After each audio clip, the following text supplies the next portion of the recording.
Right, well, can everybody hear me?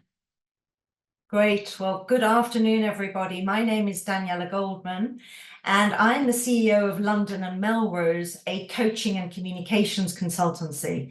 I'm very honored today to have been invited by 10,000 Interns Foundation and by LinkedIn to have a conversation with all of you wonderful people today about the power of feedback and your career progression. So I'm just going to give you a little bit about myself. If I can get the slides to work. Here we go. Great. So as I said, am the founder and CEO of London Melrose, which is a coaching and communications consultancy. And I have lots of UK and international experience. I'm actually a qualified consultant. I'm a life coach. And I specialize in career development and executive coaching. As you can hear from my accent, I'm actually South African by origin. I qualified as a lawyer in South Africa, and I have undergraduate degrees in clinical psychology and postgraduate degrees in law. I've worked for over 28 years in lots of big corporations all over the world. I've worked for Herbalife, Huawei, EDF Energy, the Prince's Trust, now the King's Trust, Ofcom, Hutchison 3G, Cable and Wireless. So as you can see, it's a number of organizations. I grew up in South Africa. I was active in the anti-apartheid struggle, and I advised the then ANC-appointed Independent Broadcasting Authority on a number of regulatory issues relating to broadcasting. I'm particularly interested in diversity and in inclusion, and I really love coaching and mentoring female executives, but really generally everybody.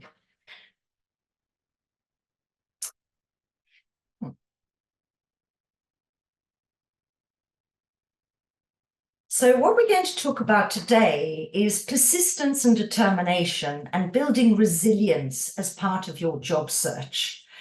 And I've got two really lovely quotes today from one of my heroes, Michelle Obama, where she says that instead of letting your hardships and your failures discourage or exhaust you, let them inspire you. And she also says that failure is an important part of your growth and developing resilience. She says, don't be afraid to fail. So I've got three great definitions here from the Oxford English Dictionary on persistence, determination, and resilience. So how do we use persistence and determination as building resilience for your job search? So the Oxford English definition of persistence is the fact of continuing in a course of action in spite of difficulty or opposition. And determination is having a firmness of purpose. Resilience is really the culmination of persistence and determination, and it's the capacity to withstand or recover quickly from difficulties, the ability to spring back. So very much like being like an elastic band, which springs back after it's been pulled. So there are all sorts of characteristics of being a resilient person. What are those characteristics? When I look at the term resilience, I say, resilience is very much like a muscle. It's something that needs to be utilized in order to grow strong. When you go to the gym or when you go for a run, how are those muscles going to develop? They're not going to develop by sitting on the sofa. They're going to develop from actually exercising your body. And resilience is very much like a physical muscle. And what are those characteristics that make you a resilient person? So I have a number of those. These are not exhaustive because obviously resilience is a very personal thing and it differs from individual to individual. But some of the key characteristics are self-acceptance, being realistic, having some meaning and some purpose in your life, being self-aware, perseverance, being patient. And I think patience is a really, really important characteristic because, the job search is a long one. Looking for a new role or making applications takes time. And I think we have to have the patience to stand the course. We also have to be really, really flexible. We have to communicate and we have to network with other individuals. And we also have to maintain perspective. It's so easy to lose perspective in the job search and become depressed or feel bad. But I think we always have to look at this as this is a process. A job search is a process. And therefore, we keep perspective that we're not going to be searching for a job for the rest of our lives. There is a certain period of time where we need to set aside to actually devote ourselves to the job search. So it's really about keeping perspective there. What I also say to individuals who are looking for new roles and also receiving feedback is be authentic to yourself. Apply for roles that reflect your personal values, your family values, your societal values. Don't go and make an application to an organization that doesn't really reflect your authentic self or who your values represent. So, lots of people say to me, Daniela, what do I do when I get an unsuccessful, response to a job application, or if I applied for an internship and I wasn't successful? Perhaps it's not the outcome that you were hoping for, but what I always say is try and ask for constructive feedback from those individuals to whom you made the application.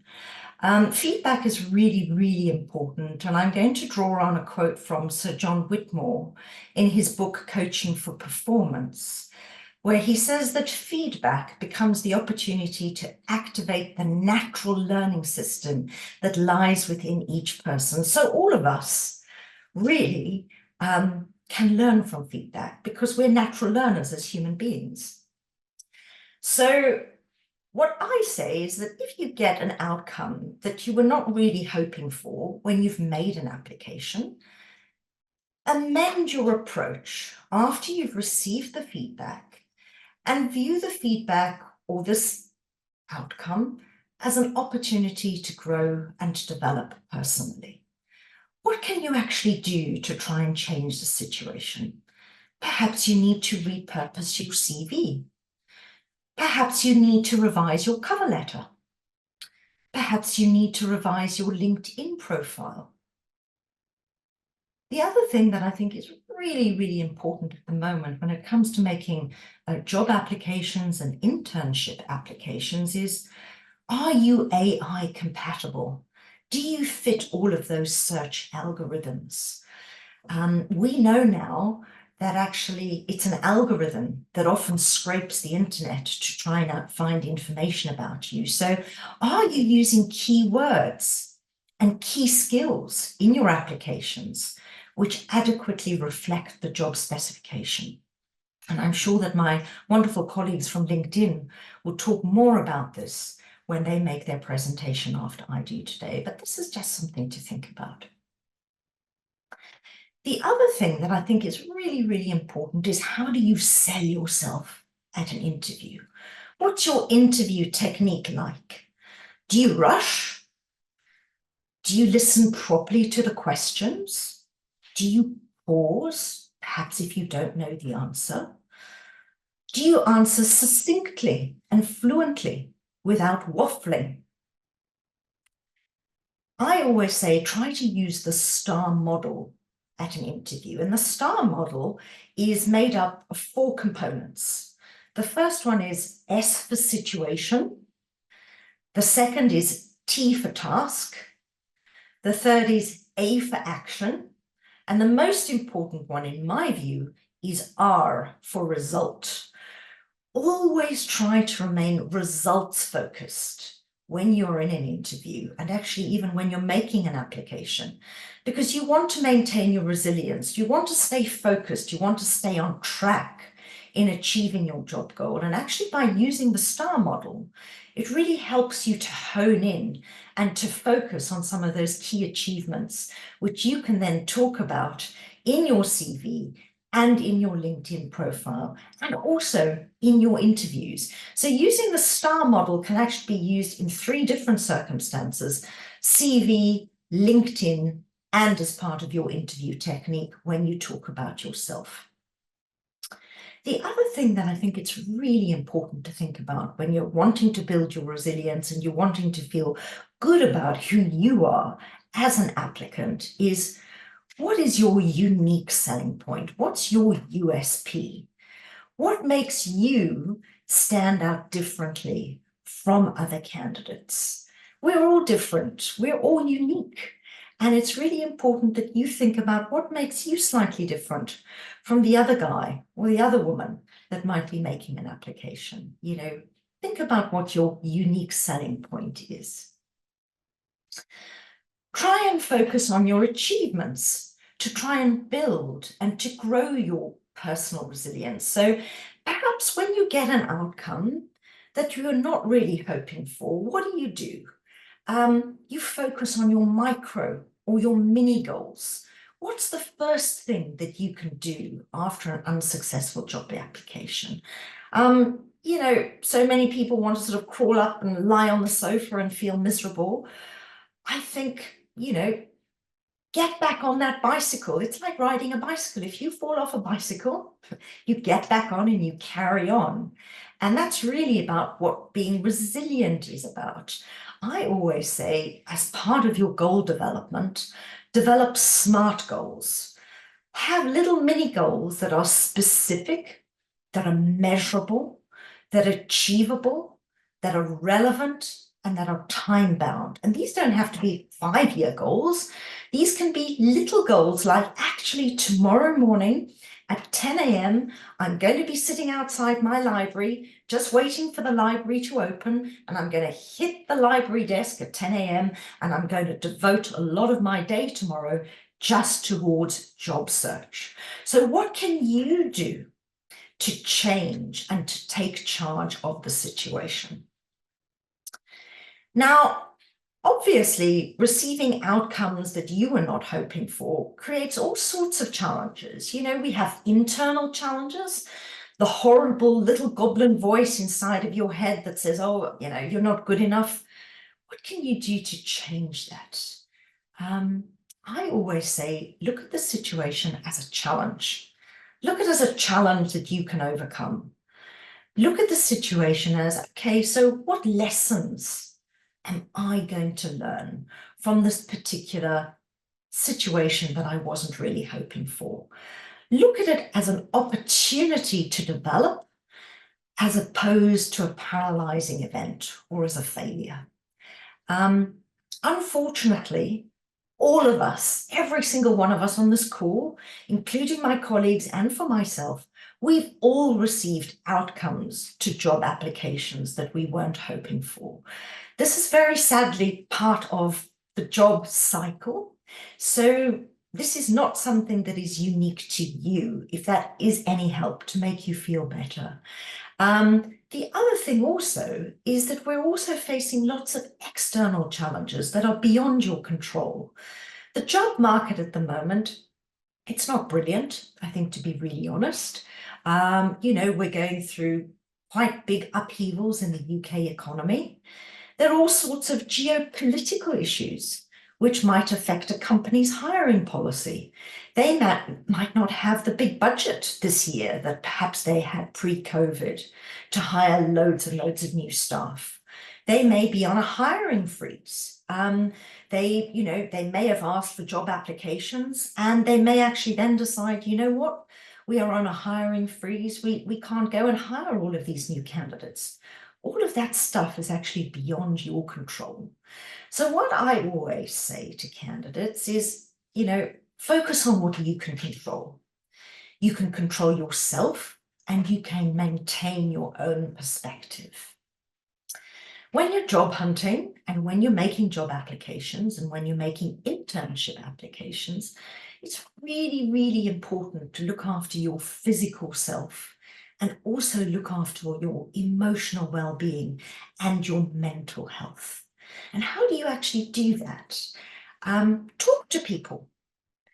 Elicit the support of friends, family, of mentors, former teachers, university lecturers, people in your day-to-day life. Talk to people about some of the challenges you are facing and see whether they might be able to help you. I think actually often even talking about situations instead of bottling them up is often a very, very helpful way of getting you through that path of resilience. The other thing that I've also found really, really helpful is volunteering in your local community or in your local charity. You know, you'd be amazed at how many wonderful people that you meet. It gives you a sense of purpose. It gives you a sense of fulfillment. You never know. You might meet somebody during your volunteering that says, hey, have you met this recruiter? Or did you know that X company was recruiting? Or I know somebody that's looking for someone to do an internship. So, you know, talk to people whilst you're volunteering, you know, network as much as you possibly can, and network amongst your friends that perhaps have also secured new opportunities. Talk to them. Ask them, are there any new roles going in that new organization that perhaps you've just joined? Try and structure your day. I think it's really, really easy when you're perhaps feeling slightly less positive than normal to actually say, oh, you know, I'm going to put off that job application, or I'm not going to do it, and I'm just not feeling so good today. Try and develop a positive structure instead of having that mindset. I always say, don't procrastinate. We all know that procrastination is the enemy of success. It's all about really postponing your job search unnecessarily, being a procrastinator. So my mantra in life is take action sooner rather than later. Be positive about your achievements. Be uplifted about who you are, because you are all wonderful people. You are all unique in your own way. So thank you so much for listening to me today. It's really been an honor to talk to you. And I hope we'll be able to chat continuing in our conversation. Thank you.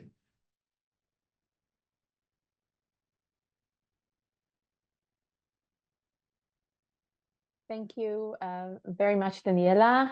And really great to be here, everyone. There's so much valuable advice here. I really appreciate it. And a lot of the things that you mentioned here, we can incorporate in some of the, you know, content and how we are conveying ourselves also on a platform like LinkedIn. So thank you.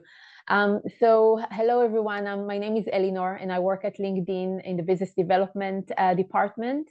And I'm also on the social impact board of the platform, really working closely together with Annabelle, with the wonderful organization 10,000 Intern Foundation. And I'm delighted to be here today.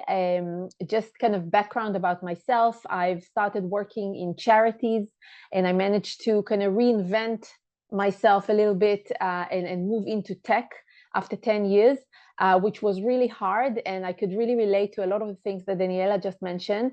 It was a whole year of a lot of people saying no to me and not understanding, you know, why I should be in tech, and putting me in a little box of know your charity. And it's actually by taking ownership of my brand and how I want people to see me that I was able to at least tell my story a little bit differently on the platform like LinkedIn, and share kind of a stronger and clearer professional brand. So this is what I'm here today, together with Annabelle, are start talking about LinkedIn as a platform and building our profile. And Annabelle will talk about searching for job and internships on LinkedIn and building our professional network, which are really, really important. And then we'll go through some Q&A.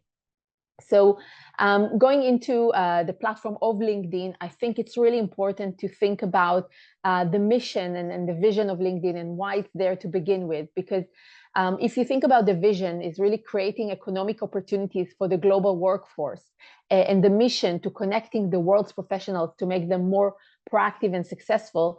This gives you almost kind of the ability to reach to people on the platform, because you know that's why this platform is there. And so it's really acceptable to just reach out to people. And of course, there's a way to do that, and Annabelle will touch on this a little bit. But essentially, this is what you need to use the platform. And if you look at the scale, you know, 1 billion members, 67 million companies, many people are hired through the platform. So see it in that eye of all this network is open for you and kind of ready for you to contact, and just really be in that mindset when you go on it. Now, and yes, we have 38 million members just in the UK only, so that's an amazing reach. Now, why should we be on LinkedIn to begin with? Because a lot of people are like, is this a CV? And why do I need to invest time in this? Can I not just apply to jobs elsewhere? So first of all, it's important to understand and remind ourselves that LinkedIn is a source of truth about your identity and what you're about. So, recruiters, even if you send them a CV via other platforms or other means, they will go to LinkedIn to kind of verify that you are who you say you are. So that's in a very basic level. And then we know that 50% or even more than 50% of opportunities come from our network, and our network lives on LinkedIn. So it's really essential that you be there, and as much as possible that you can have a voice or at least a strong profile. And then it's dynamic, and that's the beauty of it. If I was firstly associated with the charity sector, I could then change myself and my brand and be associated with tech. So it's really in your hands, and it's all about the kind of the keywords that you're using and the content that you're engaging with and the network that you're building around yourself to build yourself a kind of a relevant brand to the industry that you want to go in. So today we're going to talk about building a professional brand and then connecting and engaging on the platform. So let's start with building a LinkedIn profile, a strong LinkedIn profile, and it's important to complete that profile because this way the algorithm can read it better. So if we look at a professional brand, and I on purpose I'm taking kind of I'm taking a step back and looking at a professional brand on the whole. What does it exist? What does it consist of? It has values. Values are the things that are important to you. And here you can choose kind of 2 to 3 keywords that you want to be associated with. What is important to you? Is it a social impact? Is it connecting people? What do you want people to say about you when you're not in the room? And then the experience. What jobs or experiences that I want to highlight? Not every job that you've had in the past is necessarily relevant to you. So think carefully what you want to really focus people's attention on when they look at your profile. And then it's about the skills and the knowledge that you have. And this is, again, there's a really straightforward way of highlighting that. There are lots of skills that you can tag on your platform. You can highlight it in your headline, which we're going to talk about this in a minute. There's so many different ways that you can convey to people the skills and the knowledge. There's also LinkedIn learning and some courses that you can take, and then to show the certificate on your profile. So again, it's there for you to take. And then the network, who you're connected with, what content you're engaging with, so people can associate you with those industries.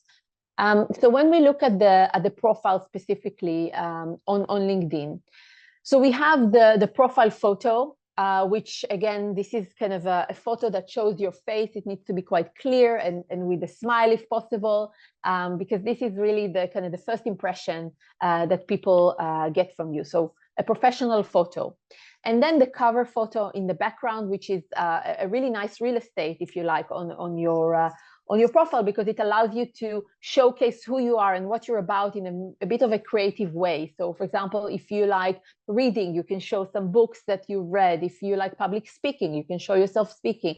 So there's no rules about that. It's just really about thinking strategically how you want to be portrayed on your profile. And then the headline, which we're going to talk about a bit later, but the headline is basically the one that the lines that appear underneath your name, and this is where people search you or search your industry, and then you come up on their search. They would see your profile photo, your name, and the headline. So again, a really important place to put whatever it is you want people to know about you. And then there is the about section, which is a summary of you, the kind of the elevator pitch.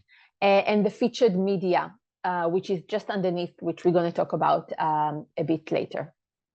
So when we talk about the photo, and this we can, I guess, go over because it's quite straightforward. A photo that is clear, smiling, professional, how you want people to kind of see you in the first impression. And then when it comes to the, is the headline afterwards, Annabelle?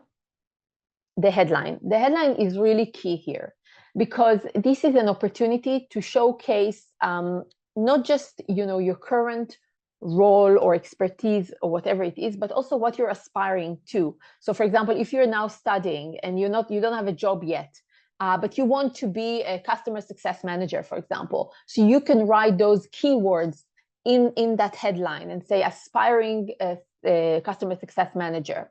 So you can really mention the industry that you want to get in, what you're passionate about, any projects that you've led in university, or anything that you think is important for people to understand, that you are a self-starter, that you're an excellent employee, that you're motivated, anything that you think will be relevant, mention it here. And then we've got the About section. And the About section, in my view, it doesn't need to be very, very lengthy. It needs to be just really 1 or 2 sentences about who you are, and then 3 to 5 sentences about your experience, as much as you can quantify or be kind of crisp on what it is that you've done. So if you led a project, if you volunteer somewhere, how many people you impacted, what was the size of your team, as much as possible to quantify your experience. And then 1 to 2 sentences about your passion, any hobbies that you take, because I think we are all more than our job. I know that we're all more than our job, and it's important to also showcase what we're interested in. And then the featured section. This is a section that comes actually before the About section. So this is something that really grabs the attention of whoever scrolls on your profile. And this is anything that you want to kind of pin and highlight on your profile. It could be a piece of content. It could be an article that you've read. It could be videos. And again, this is a visual, an opportunity to add visuals to your profile. So use that again to convey the kind of the industry that you want to go in. So for example, customer success manager in tech industry, put some articles there and your view on these articles or anything to do with that industry. Then some people forget on their profile to add the industry that they want to go in or the location where they are placed. And this is important to add that. So just a reminder, when recruiters search and filter, then they need to know where you're placed and where you're based in case they're looking for specific locations and industries. And finally, we have the experience. So in the experience, and again, I'm aware that some of you were really just starting off. So make sure that you add here any experience that you have in a very kind of meaningful way. So for example, if you worked in, I don't know, in a small company, for example, doing an entry-level job, for example, try and see where you drove impact, where you led. Use those strong words as much as possible. If you volunteered somewhere, also add that. So it adds a bit of color and a bit of more information about you. And as much as possible, if available, add some links to any articles that are relevant to the company that you work for, or even to the university if you run a project there, and make sure that you also add skills for those jobs that you've done. And I can now hand over to Annabelle, who will share a little bit more about building our network and searching for jobs on the platform. Thank you. Thank you, Eleanor. Hello, everyone. My name's Annabelle. I work within our sales organization at LinkedIn. So I look after some of LinkedIn's most strategic and largest spending customers, who are all recruitment consultancies. Prior to that, I was actually working as a recruitment consultant. So I was placing user experience designers into tech agencies. So I'm hoping I can share some knowledge with you today to help you to build your network once you've built your profile, and then apply to jobs and engage with that network. So there's a few things we want you to be thinking about on here. So we want you to be building your network, then finding your connections, searching for new connections, and then growing your network. But most importantly, growing your network strategically. So I think this is a really important stat, and a really good place to start here is we track on the platform new hires and people joining new companies. And what we can see is 50% of new hires are resulting from someone having a personal LinkedIn connection with someone on the platform. So how can we start you finding these personal connections, and how can we build more of these personal connections for you? So on LinkedIn, we've got lots of jargon here, but we have first degree connections, which are the people you are already connected with. So in your first degree, you're probably going to be reaching out to sort of friends, colleagues, and maybe individuals you went to school with as well. Beyond your first degree, we have your connections, and then beyond that, we have connections of your connections of your connections, your third degree. And what we want you thinking about is how can you be reaching that second degree? So not the people you're already connected with, not the people that perhaps you've already worked with, already studied with, but how can we help you tap into their network? And actually, once we've shown you how to find these second degree connections, it is really as simple as just reaching out to that individual and giving them a really clear reason as to why you want to connect with them. So that might be friends of friends, it might be colleagues of colleagues, it could be managers as well. So when you go onto LinkedIn, if you navigate to the My Network section, which you'll see on the right-hand side of the screen, that will start surfacing up some second degree and third degree connections that we think might be relevant to you. I would advise you all to go through that list and see if there is anyone within an industry that you're interested in working in, perhaps already working at a company you've really pinpointed as a company you want to work with, and connect with them, add that connection request message, and explain what you're after from them. You can also filter by second degree connections when you're running a search on LinkedIn as well. So you could plug in second degree connections and be really specific by typing in current companies that you want to work for. So we can start being quite strategic with finding these really quality second degree connections and making them your first degree connection. Now, once you've connected with someone, you will then have the ability to send a longer message. So the connection message is quite short, so we need to get really to the point. But once they're brought into your network, you can then reach out to them and send them a direct message. So what I want you thinking about here is asking something of this individual. And that might be an informational interview. So perhaps you are interested in speaking to Erin King over here because you're really interested in working in the branding space. Asking them for a 20-minute conversation, virtual, it doesn't matter what that looks like, but being really clear in the ask. What you might find is people don't respond, and that is totally okay. But if you send out enough of these with a really clear ask, the chances are someone will come back to you.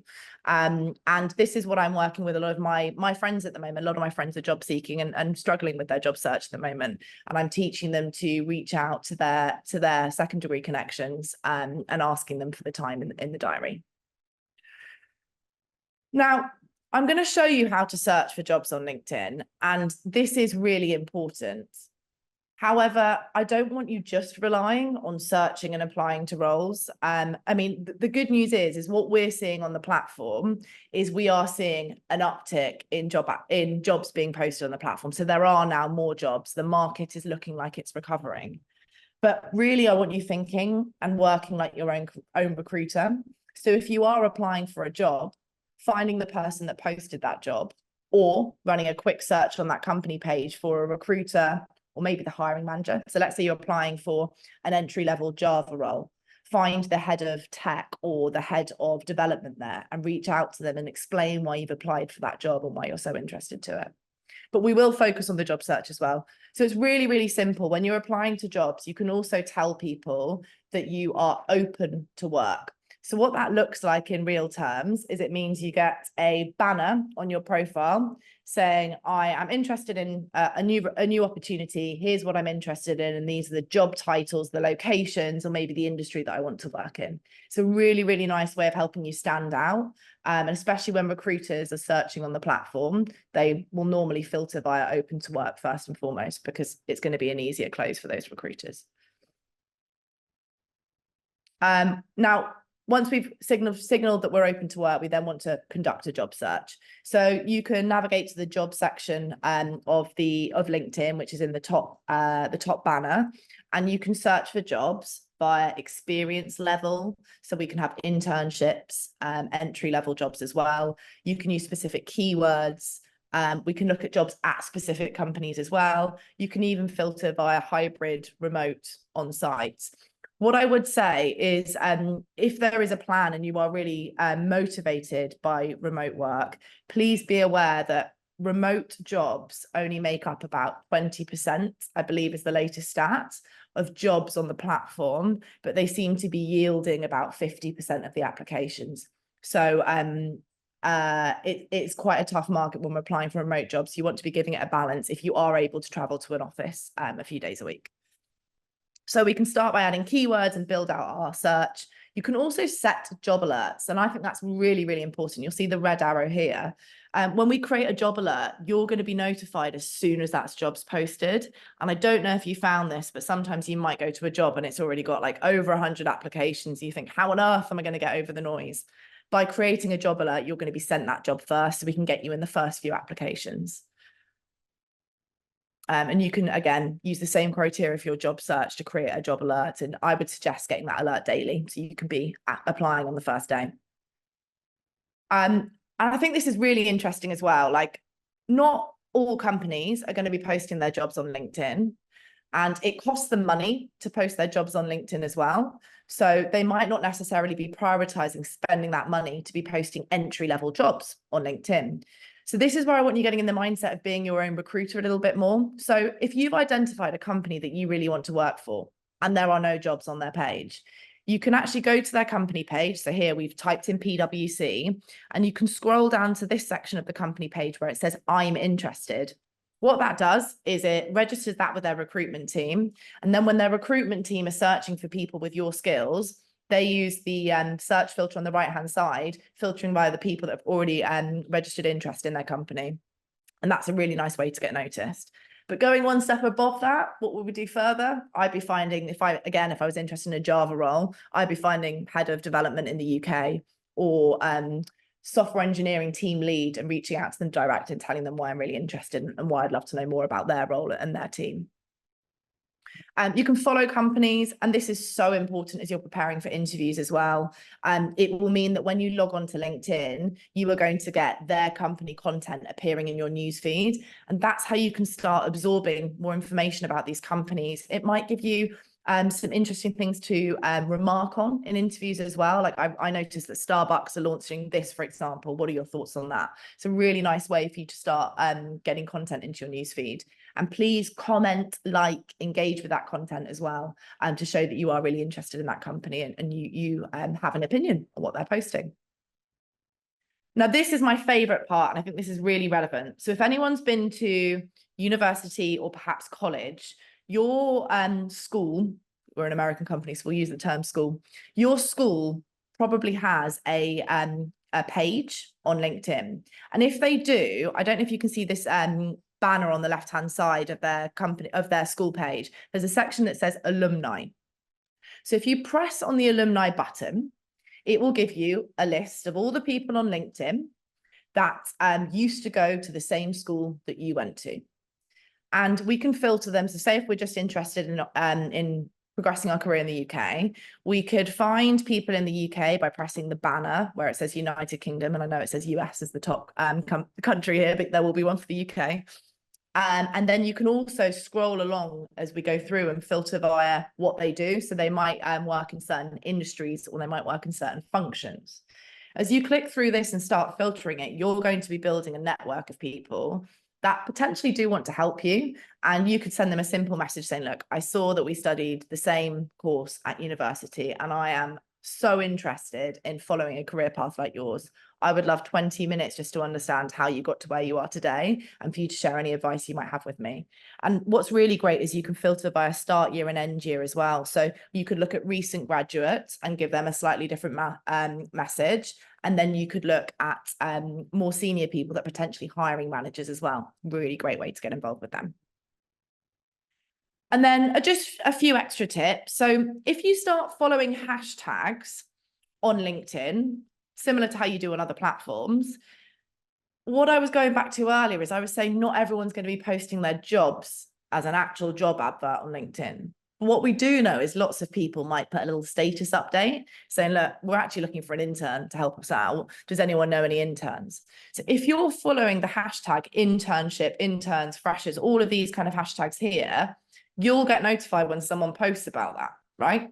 And then you could message that individual direct saying, look, I've seen your post on LinkedIn. I'd love to chat to you about this. This is why I think I'd be great for this opportunity. So we want to just be a bit more creative than just applying for jobs. Another important call out here is follow people. So you don't just have to follow companies. You can follow recruiters in the companies that you're interested in as well. And that should start broadening out your network and seeing what they're posting. And you'll learn more about the company culture that way as well, that you can use in your conversations with them. Okay, we're going to leave that there for LinkedIn content. We're going to hand over back to 10K interns for the Q&A. Thank you both, Eleanor, Annabelle, and Daniela. Hi, everyone. Please be sure to put any burning questions regarding the power of feedback and how to use LinkedIn effectively in the Q&A box. Whilst we wait, I did actually have a question. I was curious, what do you think is the best way to successfully curate a culture of feedback in the workspace or with your friends or in your own internal communities? That question is posed to everyone on the panel, by the way. Whoever feels most comfortable to answer.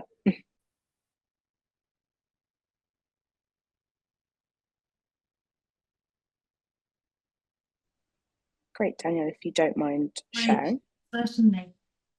I think feedback is always such a difficult situation, because sometimes you may hear things that you don't feel terribly comfortable with. And it's also very, very difficult as a manager to give uncomfortable feedback to the recipient. And often so many people just don't give feedback. As Annabelle and Eleanor said, you might reach out to people on LinkedIn and they may not reply to you. It's absolutely awful when you go on a job interview or you make an application, you never hear back from the organization. It's very, very soul destroying. So what I always say is you really have to dig deep. You've got to really, really think about your application. As I said in my presentation, think about how you might be able to refine and perhaps improve upon the initial application that you made. If you do receive some feedback which is uncomfortable, everybody always says, don't take it personally. Of course you're going to take it personally. It's about you. It's about your career. So I say, try and look at it in perhaps a more positive way as a growth experience. How might I be able to refine something? How might I be able to do something slightly differently? Really honestly think about, how did I perform in that interview? Or did I really rush that cover letter? I wrote that cover letter 1 hour before the deadline. What might I do next time slightly differently? Maybe I write the cover letter a couple of days before the job application deadline, and I take some time to think about it and reflect on the cover letter so that it doesn't look like a sort of a rushed job, which perhaps I haven't checked for spelling errors or something as simple as that. So I think really, take the time, try to be robust if you do receive feedback that is uncomfortable, and try to perhaps look upon it as a learning experience for the next application where you're going to go and do better. Thank you, Daniela. That makes sense. And I'm definitely going to take that on board, especially with feedback culture that I implement in our workspaces and also with my friends and family too. If anyone else does have any other questions, please be sure to put them in the Q&A box or in the chat.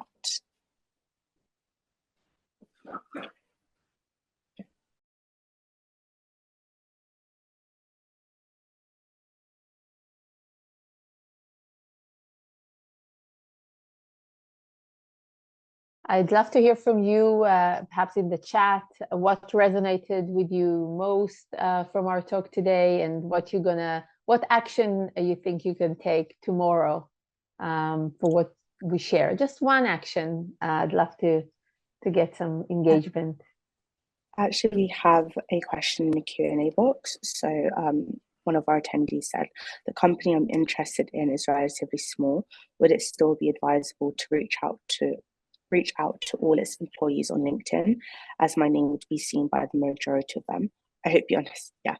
Yeah, that's a great question. And actually that takes me back to my recruitment days, where we would all be targeting the same company of people we wanted to hire. And then we'd realize that we'd been calling the same people all sat around the same pod of desks, and they've been talking about this recruitment company trying to poach all of their employees. So that brings it back to me. So I think that's really important. If it's a small company, right, people are going to know that you're reaching out to them and you're trying to network. And that is a really good thing, right? You're showing that you're really keen. But rather than doing sort of a really broad approach, be quite strategic in the people in that company that you think can help you. So that might not necessarily be the internal recruiter, and actually if it's a small company, they might not even have an internal recruiter. So think about the person that will be your one level up, so your manager, and then think about someone that might be a colleague, so you can get some advice from them. And then if there is an internal recruiter as well, that's a really great person to reach out to. But my advice would always be hiring manager, so the person that's hiring you, and a peer to help you with the interview process. You don't want to be going into any interview process without an understanding of what they're looking for. So you always want other people's help with that. Great. And I see another. Yeah. What would be the best preparation for interviews, and what are the interviews looking for when conducting an interview? I can just give my personal take on everything that went wrong in the many, many interviews that I've had. So just what I've learned from there is that's really kind of two buckets that I need to focus on when preparing for an interview. One is the hard skills, and the other one is the soft skills. So the hard skills is what is this role requires me to actually do on a day-to-day? What industry is it placed in? Am I familiar enough with the industry? Am I familiar enough with the stakeholders that I will be working with? So really working on kind of the hard skills and the industry insights that this role requires. And then the other thing is the soft skills. So this is where kind of behavioral questions come to the play, especially, you know, when we don't have that much experience yet. People want to understand kind of the potential that we have, and you know, the kind of possibility of us succeeding in this role and being also a good cultural fit to the organization. So they might ask us about a time where we had a challenge or a risk that we've taken, or sometimes where we felt like we failed, and how we, you know, kind of challenged ourselves to deal with that. So all these behavioral questions, and there are loads of pools of those questions that you can find online. So these are the two aspects that I would look at. Thank you. We do also, the questions are coming in quite thick and fast. Good. Someone has asked, if you're constantly rejected, what can you do to improve your application? So I think from that, it seems like they're asking what can they do differently. So do you have any advice on that, maybe? Something I noticed when I was a recruiter, and what I'm seeing now as I'm helping my network go through interview processes and applying for jobs, is when an outsider looks at your profile or your CV, sometimes it's not very clear in terms of the direction you want to go. And I really understand that you're all starting out. And when I was in your position, I didn't know what direction I wanted to go. Hence why I ended up working for a recruitment company. But I didn't have that idea. But it's finding something you want to run for and going with it and giving it a really good shot. So if at the moment you're going to explore roles in tech, make that your brand, make that your purpose, and use all of your experience to fit that criteria. If in a month's time you decide, no, this isn't for me, I'm interested in marketing, that is totally fine. We just need to change the language around some of your experience and some of your skills and focus that into a career in marketing. So I think sometimes we see people being too broad and they're not finding their niche. And that's quite hard for a recruiter when they've got a really simple brief to find. I need people with these skills, with these interests. So I think it's trying to make your applications look really hyper-focused on what you're trying to achieve right now. No, I definitely agree with that, Annabelle. Sometimes people also even suggest like making a different CV for every job that you're applying for, just to make sure that it's actually specific and tailored for the job that you're applying for. Yeah. Anyway, moving forward, we do have another question. Do you have any tips on preparing for behavioral tests? I also want to know, are there any other methods or models in answering interview questions aside from the STAR method?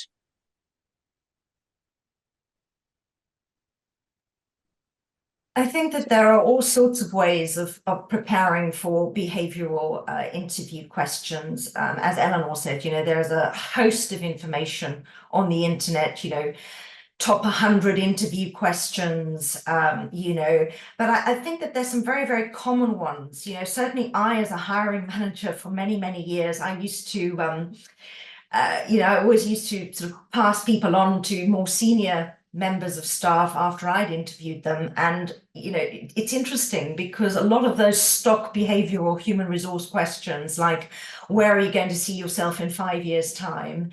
As Annabelle said, give me an example of a difficult situation that you had in the office and how did you deal with that? These are stock questions and there's no right or wrong answer. And I think a lot of the way that one responds to behavioral questions really are about being authentic to who you are, authentic to what your values are, and actually being as honest as you possibly can, and actually sharing emotions, saying, I actually had a very uncomfortable situation in the situation, but I resolved the problem in the office with one of my colleagues by doing X or by doing Y, and actually speaking about the discomfort that perhaps you felt whilst you were experiencing this challenging situation is often quite revealing to a hiring manager, because it makes you a lot more human.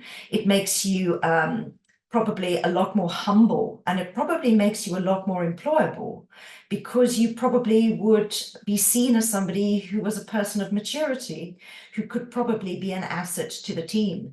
So what I would say, following on from what Eleanor said, is, take some time, go through Google, pick out some of those top 100 interview questions, write them down, and think about what your personal answer would be there. And there is no right or wrong answer, but I think that your answer would need to reflect maturity, insight, authenticity, and a reflection of your values.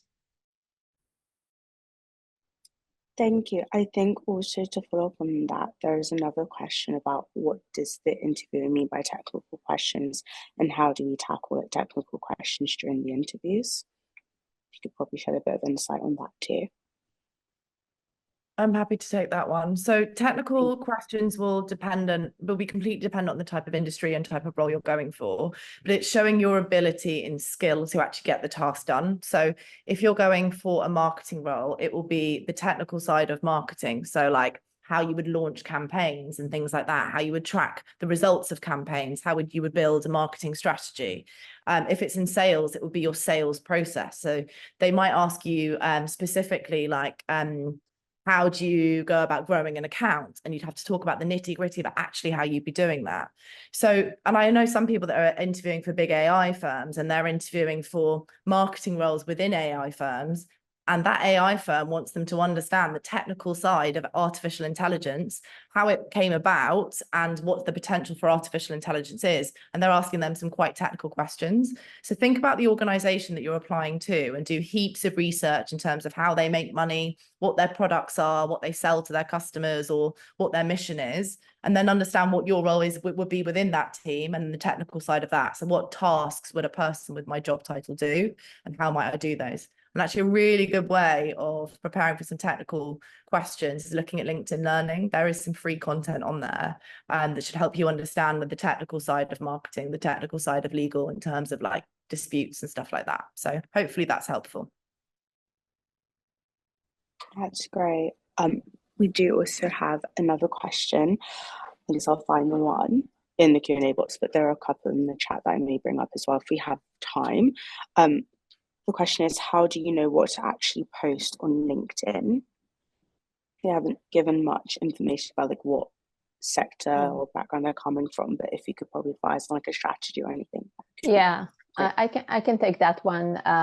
So, I mean, obviously, you need to kind of think about the industry and the role that you want to get into, and every kind of piece of content and every engagement with other people's content needs to be with that industry. As Annabelle mentioned, kind of speak that language, pretend as if you're already working in that industry. So if I'm thinking about a framework for content creation or for posting on LinkedIn, I would divide it into 3 buckets. So the first one would be you as a thought leader in a way. So you don't have to kind of be an expert. You could read in articles in the industry about trends, for example, and then summarize them and put your take on it. It's really important to put your take on it. Why you think it's important? What are the implications? Why did you decide to post this? So kind of as much as possible to use me and I and in my view when you post industry insights. And again, don't wait until you are in the industry. Write it starting today.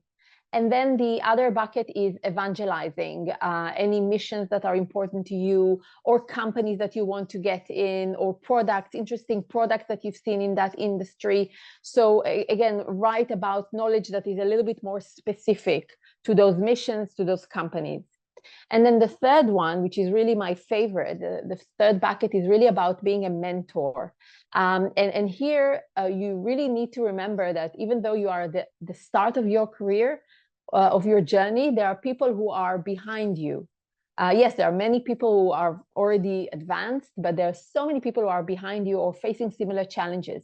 So as much as you can share your journey, your milestones with the network, the more that your posts will create value and be meaningful, and also bring the engagement that you're looking for. And this is really taking us back to the LinkedIn mission, which is really creating economic opportunities and connecting people. So this is where, in that bucket of being a mentor to other people, and think about yourself as one, because you are one, you are experiencing that career journey and career search, then you can really bring that to the surface. Thank you for that, Eleanor. We do have a question in the chat that I wanted to bring up. It's not in the Q&A box, but Meda asks, do you think it's too late to sign up to internships for the summer? I also wanted to expand on that and ask, when do you think is the best time to apply for jobs, like on LinkedIn? Like, would you advise like particular days, times, seasons, etc.? Or yeah, if any. So from a LinkedIn perspective, if you're applying to a job, you want to be applying to that job as soon as it's been posted. So you want to be one of the first applicants that they see, because I think recruiters get fatigued in terms of looking through applications, and they're less meticulous as they get more applications coming in. So you really want to take time over application. So that goes back to creating safe search alerts for your jobs. But I don't think you'd expect to see heaps and heaps. Like, I've done some searches for intern jobs on LinkedIn, and there are some. I think you need to be finding those jobs yourself. And that is finding companies you're interested in, going on their career pages, going on their company page to see if they do internships. There's nothing on there reaching out to people saying, look, I'm really interested in learning more. I think that's where you guys will have the most success, is just really being proactive. And as I keep saying, being your own recruiter, and doing the job of what a recruitment consultant would be doing for a candidate. Yeah, that makes sense. The final questions that we do have, this will have to be the final questions, we're running over, is what advice would you give to someone who has a degree in human resource accounting as well as finance while searching for a job? They've mentioned that they find it hard to get onto like the next stage of the application.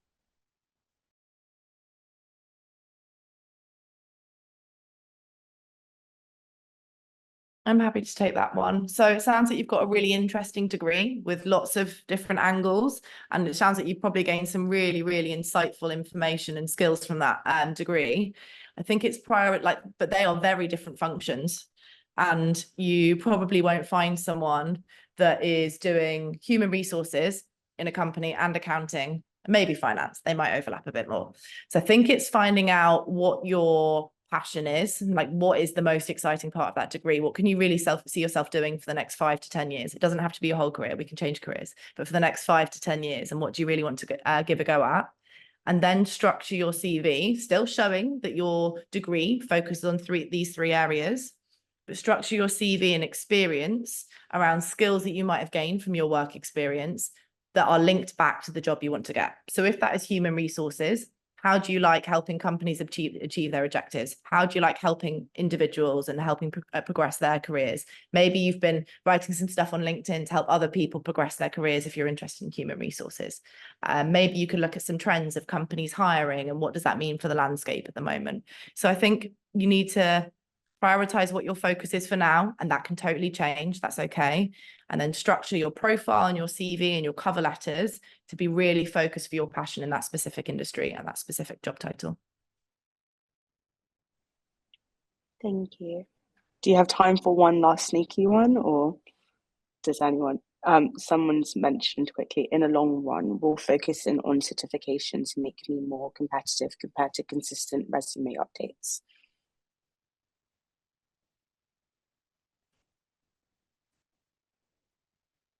I mean, I think as everything, it's a combination of things. I don't have enough kind of knowledge to say this or the other, but as much as you can showcase kind of more holistically your skills and your experience, whether in a resume and also certification on your profile, if that's what you meant, the better chance it will be for other people who are looking at your experience and profile externally to understand your story and what you're about. And also certification, when it comes to learning, it's a great way to demonstrate that you're curious and that you're a self-starter and that you can learn by yourself. And I find that's in itself a huge value to show.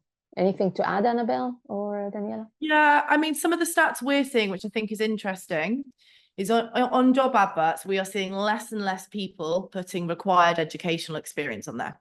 And this is a really big diversity push we're seeing by loads of employers, because they don't just want to be taking people with degrees, because they know that could be really limiting in terms of the talent they could bring into their organization.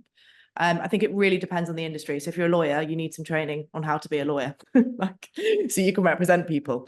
But if there are two people with the same degree going for that job, and let's say you've got a legal background and someone has got some applied legal experience where they've done some work experience and someone doesn't, 9 times out of 10, I'm going to assume that the person that's done the work experience will probably get that job, because certifications are one thing, but it's how you apply that and like, what have you learned from that? So I'm always a big believer in focusing on the work experience as much as the certifications, if not focusing on work experience more. That is really great insight. Thank you both for that. We have gone over. It's been an amazing session though. Great questions, everyone. Thank you for your engagement. Thank you for your time, Annabelle, Eleanor, and Daniela. This has been a really great session. I think we're going to wrap here. But yeah, so I hope you all have a great day. Thank you for your time. And please note that this session, the recordings will be shared as well. Take care, everyone. Great. Thank you very much for having us. Thank you. Thank you so much. Thank you. Bye-bye.